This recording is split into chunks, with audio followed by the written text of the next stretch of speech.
ನನ್ನ ಹೆಸರು ರಮೇಶಪ್ಪ ಅಂತ ಹೇಳಿ. ನಾವು ಈಗ ಮೇ ತಿಂಗಳಲ್ಲಿ ಮೆಕ್ಕೆಜೋಳ ಹಾಕಿದ್ವಿ. ಮೆಕ್ಕೆಜೋಳ ಬಿತ್ತನೆ ಮಾಡಿದರೆ ಅದು ಹುಟ್ಟಲಿಲ್ಲ.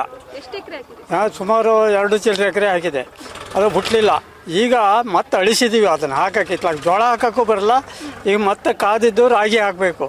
ಈ ಥರ ಬೆಳೆ ಆಗಿದ್ದಾವೆ. ಮೊದಲು ಬೆಳೆ ಹಾಕಿದ್ದಾರೆ, ಆದರೆ ಒಂದು ಗೇಣಿನ ಮೇಲೆ ಬೆಳೆದಿಲ್ಲ, ಒಂದು ಅರ್ಧ ಅಡಿ ಬೆಳೆದಿದ್ದಾವೆ. ಅವಕ್ಕೆ ನೀರಿಲ್ಲ. ಇನ್ನು ಮುಂದೆ ಏನೋ ಕತೆ ಅವು ಹೇಳಂಗಿಲ್ಲ.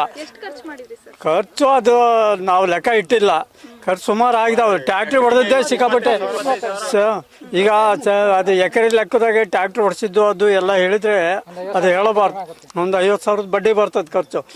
ಈಗ ಭತ್ತದ ಬಿತ್ತನೆ ಮಾಡೋಕ್ಕೆ, ಇದು ನಾಟಿ ಮಾಡೋಕ್ಕೆ ಭತ್ತ ಗದ್ದೆಗಳು ಯಾವೂ ಹೊಡೆದಿಲ್ಲ, ಎಲ್ಲ ಬೆಳೆದಾವೆ. ರಾಗಿ ಹಾಕ್ಲಿಕ್ಕೂ ಇನ್ನೂ ಹೊಡೆದಿಲ್ಲ, ಬೆಳೆದಾವೆ. ಈ ಮೊನ್ನೆ ಎಲ್ಲ ಸ್ವಲ್ಪ ಮಳೆ ಬಂದಿದೆ, ಮುಂದೆ ಏನೋ ಅದು ಗೊತ್ತಿಲ್ಲ. ನಾವು ಬರ ಪೀಡಿತ ಪ್ರದೇಶ ಆಗಿರೋದ್ರಿಂದ ನಮಗೆ ಇನ್ಶೂರೆನ್ಸ್ ಫುಲ್ ಕ್ಲೈಮ್ ಮಾಡಿ ಅಂತ ಕೇಳ್ತಾ ಇದ್ವಿ. ನಾವು ಅಡಿಕೆಗೂ ಕೊಡ್ರಿ, ಶುಂಠಿ ಕೊಡ್ರಿ, ಮುಸ್ಕಿನ ಜೋಳ ಕೊಡ್ರಿ, ಭತ್ತಕ್ಕೆ ಕೊಡ್ರಿ ಅಂತ ಕೇಳ್ತಾ ಇದ್ವಿ ನಾವು ರೈತ. ದನ ಕರುಗಳಿಗೆ ಫಸ್ಟ್ ನೀರು ಬೇಕು, ಮೇವಿಲ್ಲ. ಅದನ್ನು ನಾವು ದನ ಕಾಪಾಡೋದು ಭಾರಿ ಕಷ್ಟ ಆಗಿಬಿಟ್ಟಿದೆ. ಈಗ ಹೊರಗೆ ಹೋಗಿ ಮೇಯ್ದು ಬಂದರೂ ಮನೆಯಾಗ ನೀರಿಂದು ಭಾರಿ ಕಷ್ಟ ಆಗಿಬಿಟ್ಟಿದೆ. ಆದ್ದರಿಂದ ನಮಗೆ ನೀರಿಂದು ಅನುಕೂಲ ಆಗಬೇಕು ಮತ್ತು ಮೇವಿಂದು ಅನುಕೂಲ ಆಗಬೇಕು ಅಂತ ಕೇಳ್ತಾ ಇದ್ವಿ. ರಮೇಶಪ್ಪ KG ಅಂತ.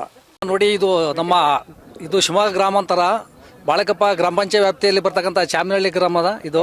ಇಲ್ಲಿ ಸುಮಾರು ಒಂದು 400ರಿಂದ 500 ಎಕರೆ ಮೆಕ್ಕೆಜೋಳ ಹಾಕ್ಯಾರೆ. ಒಂದು ಸರಿ ಹಾಕಿ ಯಾವುದೇ ಸರಿಯಾದ ರೀತಿ ಮಳೆ ಸಕಾಲಕ್ಕೆ ಬರದೇ ಇದರಿಂದ ಈ ಜೋಳ ಸುಮಾರು ಎಲ್ಲ ಪೂರ್ತಿ ಹೋಗಿ ಈಗೆಲ್ಲ ಇದನ್ನ ಅಳಿಸಿ ಟ್ರ್ಯಾಕ್ಟರ್ ಹೊಡೆದು ಮತ್ತೆ ಇದನ್ನೀಗ ರಾಗಿ ಹಾಕಬೇಕು ಅಂತ ಹೇಳಿ ರೈತರು ತೀರ್ಮಾನ ತಗೊಂಡಿದ್ದಾರೆ. ಆ ರಾಗಿನೂ ಬರ್ತದೆ ಹೆಂಗೋ ಗೊತ್ತಿಲ್ಲ. ರೈತರದ್ದು ಜೀವನ ಭಾರಿ ಚಿಂತಾಜನಕ ಆಗಿದೆ.